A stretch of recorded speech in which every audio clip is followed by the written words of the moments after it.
Deepavali. S, ಮತ್ತೊಮ್ಮೆ ನಿಮ್ಮೆಲ್ಲರಿಗೂ ಸ್ವಾಗತ. ನಾವು ಪವರ್ ಸ್ಟಾರ್ ಜೊತೆಗೆ ಮಾತನಾಡ್ತಾ ಇದ್ದೀವಿ ಈ ಒಂದು ಹಬ್ಬದ ದಿವಸ. ಬನ್ನಿ ಹಾಗಿದ್ರೆ ಇನ್ನು ಸಾಕಷ್ಟು ಇಂಟ್ರೆಸ್ಟಿಂಗ್ ಕ್ವಶನ್ಸ್, ನಿಮ್ಮ ಪ್ರಶ್ನೆಗಳೇ ನಾನು ಕೇಳ್ತೀನಿ. ಸುಮಾರು ಸಿನಿಮಾಗಳಲ್ಲಿ ಹಾಡ್ತಾ ಇದ್ದೀರಾ, ಹೊಸಬ್ರು, ಅದು ಸ್ಟಾರು, ಇನ್ನೊಬ್ರು ಅನ್ನೋದೇನಿಲ್ಲ, ಎಲ್ರಿಗೂ ಕೂಡ ಎನ್ಕರೇಜ್ ಮಾಡ್ತಾ ಇದ್ದೀರಾ ನೀವು. ಆ ರೀತಿಯಲ್ಲಿ ನೋಡೋದಾದ್ರೆ ನಿಮ್ಮ ಗಾಯನ ತುಂಬ ಏನು ಬಾಲ್ಯದಿಂದಲೂ ಇದ್ದೇ ಇದೆ. ರೀಸೆಂಟಾಗಿ ಸುಮಾರು ಸಿನಿಮಾಗಳು ಬ್ಯಾಕ್ ಟು ಬ್ಯಾಕ್ ಹಾಡ್ತಾನೆ, ಒಂದೊಂದು ದಿವಸ ಎರಡೆರಡು ಸಿನಿಮಾಗಳಿಗೂ ಹಾಡ್ದಂಥ ದಿನ ಇದೆ ರೀಸೆಂಟಾಗಿ. ಸೊ ಅದರಲ್ಲಿ ನಿಮ್ಗೆ ಸಿಕ್ಕಾಪಟ್ಟೆ ಖುಷಿ ಕೊಟ್ಟಂಥ ಹಾಡು ಇಲ್ಲಿ ರೀಸೆಂಟಾಗಿ ಹಾಡ್ದಂಥ ಹಾಡುಗಳಲ್ಲಿ? ಇಲ್ಲ, ಬಹುಶಃ ಎಲ್ಲ ಹಾಡುಗಳು ಸಿಕ್ಕಾಪಟ್ಟೆ ಖುಷಿ ಕೊಡ್ತು. ಅಧ್ಯಕ್ಷ ಹಾಡು ನನ್ನ ಪರ್ಸ್ನಲಿ ನನಗೆ ತುಂಬ ಇಷ್ಟ. ಬಟ್ ಹೇಳಬೇಕು ಅಂದರೆ ಬೇರೆಯವ್ರಿಗೆ ನಾವು ಎಂಕರೇಜ್ ಮಾಡ್ತಿದ್ದೀವಿ ಅಂತಲ್ಲ, ಇನ್ಫ್ಯಾಕ್ಟ್ ಬೇರೆಯವ್ರೆಲ್ಲ ಸೇರಿ ಹಾಡಬೇಕು ಅಂತ ನನ್ನನ್ನು ಎಂಕರೇಜ್ ಮಾಡ್ತಿದ್ದಾರೆ ಅಂತ ನಾನು ಭಾವಿಸ್ತೀನಿ. So very very sweet of Arjun Janya and ಅಧ್ಯಕ್ಷ ಡೈರೆಕ್ಷನ್ ಮಾಡಿದಂಥ ತರುಣ್ ಇರ್ಬೋದು, ಐ ಮೀನ್ ನಮ್ಮ ನಂದ ಇರ್ಬೋದು, ಅಫ್ಕೋರ್ಸ್ ನಂದ ತರುಣ್ ಇಬ್ಬರು ಅಣ್ಣ ತಂದಿರೋರು. ಸೊ ನಂದ ಇರ್ಬೋದು, ನಂತರ ಜೇಕಬ್ ಅವ್ರ ಸಿನಿಮಾಗೆ ಒಂದು ಹಾಡು ಆಡಿಸಿದ್ರು. ಆಮೇಲೆ ಡವ್ ಸಿನಿಮಾಗೆ ಹಾಡಿದ್ದೀನಿ ನಾನು. ರೈಟ್ ಅನ್ನೋ ಸಿನಿಮಾ ಹಾಡು ನಮ್ಮ ಒಂದೇ ದಿವಸ ಇನ್ನೊಂದು ಶೈಲೇಂದ್ರ ಬಾಬು ಅವರ ಪ್ರೊಡಕ್ಷನ್ ಪಿಕ್ಚರ್ಗೆ ಹಾಡಿದೆ. ಸೊ ಸಾಕಷ್ಟು ಪಿಕ್ಚರ್ಗೆ ಹಾಡ್ತಾ ಇದ್ದೀನಿ, ನನಗೆ ಖುಷಿ ಕೊಡುತ್ತೆ. ಎಲ್ಲೋ ಒಂದು ಕಡೆ ರೇಡಿಯೋ ಹಾಕಿದಾಗ ಅಲ್ಲೋ ಎಲ್ಲೋ ನಾನು ಹಾಡುಗಳು ಕೇಳ್ತಿದ್ರೆ ನನಗೂ ಒಂಥರ ಸಂತೋಷ. ಜನ ಇಷ್ಟಪಟ್ಟಿದ್ದಾರೆ ಅಂದರೆ ತುಂಬ ಖುಷಿ ಆಯಿತು. ಬಟ್ ಐ ಥಿಂಕ್ ಈ ಹಾಡುಗಳು, ಮೆಲೋಡಿ ಹಾಡುಗಳು ನಾನು ತುಂಬ ಇಷ್ಟಪಡ್ತೀನಿ. ಅದಕ್ಕೆ ತಮ್ಮನಿಗೆ ಥ್ಯಾಂಕ್ಸ್ ಹೇಳಲಿಕ್ಕೆ ಇಷ್ಟಪಡ್ತೀನಿ. ಪವರ್ ಸಿನಿಮಾ ಹಾಡು ಚೆನ್ನಾಗಿ ಹಿಟ್ಟಾಯಿತು. ನನಗೂ ಪರ್ಸ್ನಲಿ ಅದನ್ನು ಹಾಡಿದ್ದು ನನಗೆ ತುಂಬ ಖುಷಿ ಆಯಿತು. ಹೌದು ಹೌದು. ಸೊ ಇದೇ ಖುಷಿಲಿ ನೀವು ಗುರುವಾರ ಹಾಡ್ಬೋದಾ, ಇಲ್ಲ ಅಧ್ಯಕ್ಷ ಒಂದು ಬಿಟ್ಟು ನಮ್ಮೆಲ್ಲರಿಗೋಸ್ಕರ? ನನಗೆ ಪ್ರಾಬ್ಲಮ್ ಏನಂದರೆ ಒಂದ್ಸಲಿ ಹಾಡೋದ್ಮೇಲೆ ಲಿರಿಕ್ಸ್ ಬರ್ತೋಗ್ಬಿಡ್ತೀನಿ, ಕೇಳ್ತಾ ಖುಷಿ ಪಡ್ತೀನಿ. ಗುರುವಾರ ಸಂಜೆನ ಹೊರಟಿದ್ದೆ ಅಲೆಯೋಕೆ, ಎದುರಾಯಿತು ಚೂಡಿದಾರ ತೊಟ್ಟ ಮರಿ ಜಿಂಕೆ, ಬಿದ್ದೆ ಬಿದ್ದೆ ಬಿದ್ದೆ ಎರ್ರ ಬಿರ್ರಿ ಬಿದ್ದೆ, ಖಾಲಿ ಹಾಟು ಡೀಲಾಗೋಯ್ತು ನಾನು ಲವ್ವಲ್ಲಿ ಬಿದ್ದೆ. Wow, super. Thank you sir, thank you so much. Power star, ಇನ್ನೇನು ನಿಮಗೆ ಗೊತ್ತಿರೋ ಹಾಗೆ ಪವರ್ ಸ್ಟಾರ್ ಸಿನಿಮಾ 50 ಡೇಸ್ ಹತ್ತಿರ ಆಗಿದೆ. ಅದು ಕೂಡ ದೀಪಾವಳಿಗೆ ಒಂದು ಖುಷಿ ಅಂತ ಹೇಳ್ಬೋದು. ಪವರ್ ಸ್ಟಾರ್ ಸಿನಿಮಾದ ಬಗ್ಗೆ, ಒಂದು ಯಶಸ್ಸಿನ ಬಗ್ಗೆ ನಿಮಗೆ ಏನು ಅನಿಸುತ್ತೆ? ಡೆಫಿನೆಟ್ಲಿ ಆ್ಯಸ್ ಎನ್ ಆರ್ಟಿಸ್ಟ್, ಯಾವುದೇ ಆರ್ಟಿಸ್ಟ್ಗೆ ಹೋಗಿ ಸಿನಿಮಾ ಚೆನ್ನಾಗಾಗಿದೆ, ಪ್ರೊಡ್ಯೂಸರ್ ಒಳ್ಳೆಯದಾಗಿದೆ, ಡಿಸ್ಟ್ರಿಬ್ಯೂಟರ್ ಒಳ್ಳೆಯದಾಗಿದೆ ಅಂದರೆ ತುಂಬ ಖುಷಿಯಾಗುತ್ತೆ. ಐ ಥಿಂಕ್ ಒಂದು ರೀತಿಯಲ್ಲಿ ಹೇಳಬೇಕು ಅಂದರೆ ನನಗೂ ಸಿಕ್ಕಾಪಟ್ಟೆ ಸಂತೋಷ, ಖುಷಿ ಕೊಟ್ಟಿದೆ. ಬಟ್ ನನಗಿಂತ ಹೆಚ್ಚಾಗಿ ಜನರು ನೋಡಿ ಆಶೀರ್ವಾದ ಮಾಡಿದ್ದಾರೆ, ಅವ್ರಿಗೆ ನಾನು ಮೊದಲನೇದಾಗಿ ಧನ್ಯವಾದಗಳು ಹೇಳಲಿಕ್ಕೆ ಇಷ್ಟಪಡ್ತೀನಿ. ಸಿನಿಮಾ ನೋಡಿದ್ದಾರೆ. ಇದೊಂದು ರೀಮೇಕ್ ಸಿನಿಮಾ ಆದ್ರೂ ಆ ಸಿನಿಮಾ ಇಲ್ಲಿ ಹಿಟ್ ಆಗಿದ್ರು, ಈ ಸಿನಿಮಾನೂ ತಕ್ಕ ಮಟ್ಟಿಗೆ ಒಂದು ದೊಡ್ಡ ಹಿಟ್ ಆಗ್ತಾ ಬರ್ತಾ ಇದೆ. ಇನ್ನು 100 ದಿನಕ್ಕೆ ಒಂದು 40 ದಿನ ಬಾಕಿ ಇರ್ಬೋದು, ಅದಾದರೆ ಇನ್ನೂ ಸಂತೋಷ.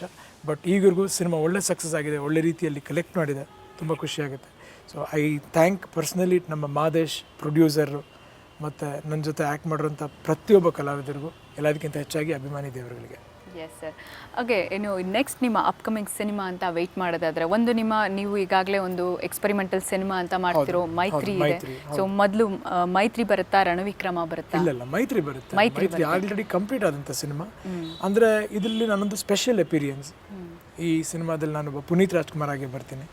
ಸೊ ನನಗೊಂದು ಅವಕಾಶ ಸಿಕ್ಕಿದ್ದೇನೆಂದರೆ ಮೋಹನ್ ಲಾಲ್ ಅವ್ರ ಜೊತೆಗೆ ಆ್ಯಕ್ಟ್ ಮಾಡೋಕ್ಕೆ ಕಮ್ಮಿ ದಿನಗಳಾದ್ರೂ ಅವ್ರ ಜೊತೆ ಆ್ಯಕ್ಟ್ ಮಾಡೋಕ್ಕೊಂದು ಅನುಭವ ಸಿಕ್ತು. ಇನ್ನೊಂದು ಹೆಚ್ಚಾಗಿ ಹೇಳಬೇಕು ಅಂದರೆ ಇದೊಂದು ತುಂಬ ಡಿಫ್ರೆಂಟ್ ಆದ ಟೈಪ್ ಆಫ್ ಸಿನಿಮಾ. ಸೊ ಇದು ರೆಗ್ಯುಲರ್ ಸಿನಿಮಾಗಳ ಥರ ಹೆಚ್ಚಾಗಿ ಹಾಡುಗಳು, ಫೈಟ್ಸು ಆ ಥರದ್ದೆಲ್ಲ ಏನೂ ಇರಲ್ಲ. ಫೈಟ್ಸ್ ಇರುತ್ತೆ, ಆದರೆ ಪುನೀತ್ ರಾಜ್ಕುಮಾರ್ ಆಗಿರುತ್ತೆ ಅಷ್ಟೇ, not because of a character ಆ ಥರ ಬರಲ್ಲ. So it's something very different.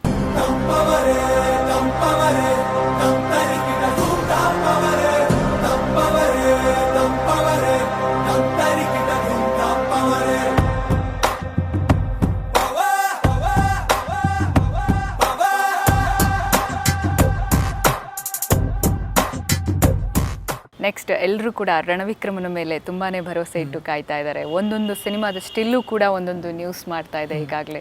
So ಇಷ್ಟೊಂದು ನಿರೀಕ್ಷೆ ಹೊತ್ತಿರುವಂಥ ಸಿನಿಮಾನ ಡೆಫಿನೆಟ್ ಆಗಿ ಎಲ್ಲರೂ ಕೂಡ ವೆಯ್ಟ್ ಮಾಡಿ ನೋಡ್ಬೋದು ಅಂತೀರಾ?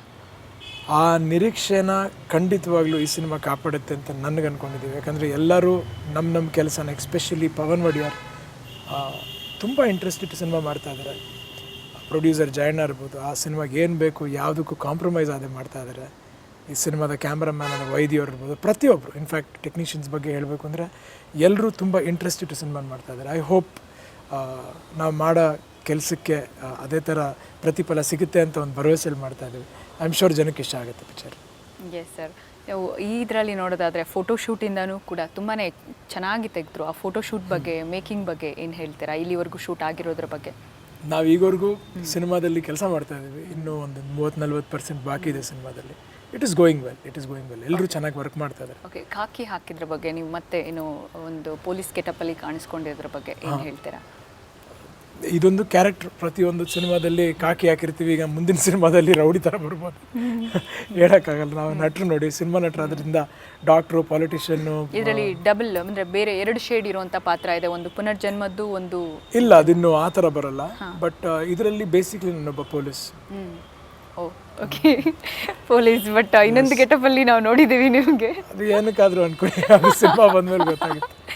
Yes sir. ಆಮೇಲೆ ರೀಸೆಂಟಾಗಿ ಒಂದು ಮಂಗಳೂರಲ್ಲೂ ಒಂದು ಸಾಂಗ್ ಶೂಟ್ ಆಗಿದೆ. ಅದರದ್ದು ಮೇಕಿಂಗ್ ಸ್ಟಿಲ್ಸ್ ಕೂಡ ನಮಗೆ ಎಕ್ಸ್ಕ್ಲೂಸಿವ್ ಆಗಿ ಕೊಟ್ಟಿದ್ದಾರೆ. ಅದ್ರ ಬಗ್ಗೆ ಏನು ಹೇಳ್ತೀರಾ? ಆ ಸಾಂಗ್ ಬಗ್ಗೆ ಚೆನ್ನಾಗಿತ್ತು. ಮಂಗಳೂರಲ್ಲಿ ಶೂಟಿಂಗ್ ಮಾಡಿದ್ದು ಹಲವಾರು ವರ್ಷ ಆದಮೇಲೆ ಮಂಗಳೂರಿಗೆ ಹೋಗಿದ್ದು, ಅಂದರೆ ಮಂಗಳೂರಲ್ಲಿ ಶೂಟ್ ಮಾಡಿದ್ದು. ಯಾಕಂದ್ರೆ ನಾನು ಅಪ್ಪಾಜಿ ಅವ್ರ ಪಿಕ್ಚರ್ ಶೂಟಿಂಗ್ ಹೆಚ್ಚಾಗಿ ಹೋಗಿದ್ದೀನಿ, ರಾಘಣ್ಣ ಅವ್ರ ಪಿಕ್ಚರ್ ಹೋಗಿದ್ದೀನಿ, ಶಿವಣ್ಣ ಅವ್ರ ಪಿಕ್ಚರ್ ಶೂಟಿಂಗ್ ಹೋಗಿದ್ದೀನಿ.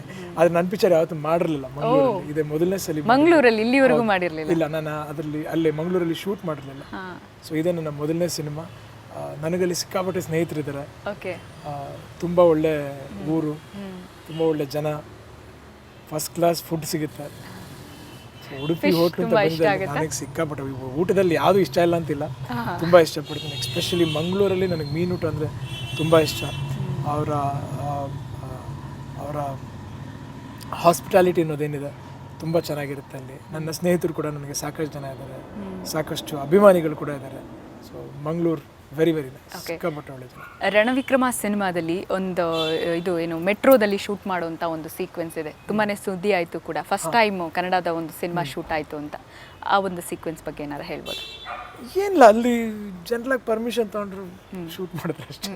ಬಟ್ ಮೆಟ್ರೋದಲ್ಲಿ ಫಸ್ಟ್ ಹೋಗಿದ್ದು ಯಾವಾಗ ಪುನೀತ್ ಅವರು? ಇಲ್ಲ, ಮೆಟ್ರೋದಲ್ಲಿ ನಾನು ಸಾಕಷ್ಟು ಬೇರೆ ದೇಶಗಳಲ್ಲಿ ಹೋದಾಗ ತಿರುಗಾಡಿದ್ದೀನಿ. ಬಟ್ ನಮ್ಮೂರಲ್ಲೇ ಇಷ್ಟು ಅದ್ಭುತವಾದ ಒಂದು ಫೆಸಿಲಿಟಿ ಇದೆ. ಐ ಥಿಂಕ್ ಬಹುಶಃ ಸಿಕ್ಕಾಪಟ್ಟೆ ರೂಟ್ಗಳು ಇನ್ನೂ ಸಾಕಷ್ಟು ರೂಟ್ಗಳು ಓಪನ್ ಆಗಬೇಕು. ಓಪನ್ ಆದರೆ ಅದಕ್ಕೆ ಆದಂಥ ಒಂದು ಕ್ರೌಡ್ ಖಂಡಿತವಾಗ್ಲೂ ಬರುತ್ತೆ. ಈಗ ಐ ಥಿಂಕ್ ಪ್ರಯಾಣಿಕರು ಸ್ವಲ್ಪ ಕಮ್ಮಿ ಇದ್ದಾರೆ. ಸೊ ಅದರಲ್ಲಿ ಹೆಚ್ಚಾಗಿ ಪ್ರಯಾಣಿಕರು ಕಾಣಬೇಕು ಅಂದರೆ ಇನ್ನೂ ಬೇರೆ ಕಡೆಗಳಿಗೆ ರೂಟಲ್ಲಿ ಓಡಾಡಬೇಕು. ತಾವು ಓಡಾಡಿದ್ರೆ ಮೆಟ್ರೋಲಿ? I think as a Bangalorean ಪ್ರತಿಯೊಬ್ಬರು ಹೋಗಿ ಟ್ರೈ ಮಾಡಿ. ಖಂಡಿತ. ನನಗೂ ಯಾವಾಗ ಬರುತ್ತೆ ಗೊತ್ತಿಲ್ಲ ಸಂದರ್ಭ, ಬಟ್ ಪ್ರತಿ ಕ್ಷಣ ಯಾವಾಗೋ ಯಾರಾದರೂ ಹೋದ್ರು ಅಂತ ಕೇಳಿದ ತಕ್ಷಣ ನಾವು ಇನ್ನೂ ಮಿಸ್ ಮಾಡ್ಕೋತಾ ಇದೀವಿ, ಹೋಗಬೇಕು ಅಂತ ಅನ್ಸುತ್ತೆ. But very good facility.